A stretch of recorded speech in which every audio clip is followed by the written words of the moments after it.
Greater Iqbal park में हिरासगी का निशाना बनने वाली टुक टाकर आयशा अकरम मोटरसाइकिल पर हादसे का शिकार हो गई। तफसीलात के मुताबिक आयशा अकरम घर से बाजार जा रही थीं कि रास्ते में टूल प्लाजा के करीब मोटरसाइकिल को हादसा पेश आ गया। इब्तिदाई तौर पर यह बात सामने आई कि आयशा अकरम जिस मोटरसाइकिल पर जा रही थीं, इसे गाड़ी ने टुक्कर मारी और मौका से फरार हो गई। ताहम पुलिस का कहना है कि मोटरसाइकिल को बोझ कर टुक्कर मारने का तासुर हकाइक के बरक्स है। आयशा अकरम हादसाती तौर पर गिरी हैं। हादसा आयशा अकरम का बुर्का टायर में फंसने के बाइस पेश आया। बुर्का बाइक में फंस जाने से वो मुंह के बिल गिरी और उनकी नाक की हड्डी टूट गई, जबकि इसके अलावा चेहरे, बाजू और टांगों पर जख्म आए हैं। आयशा अकरम को अस्पताल दाखिल करवा दिया गया है, जहां उन्हें तिब्बी इमदाद दी जा रही है।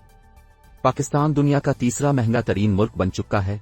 शाहिद खाकान अब्बासी के बाद शहबाज शरीफ ने भी दावा कर दिया मजीद। इलाकाई पंजाब, लाहौर,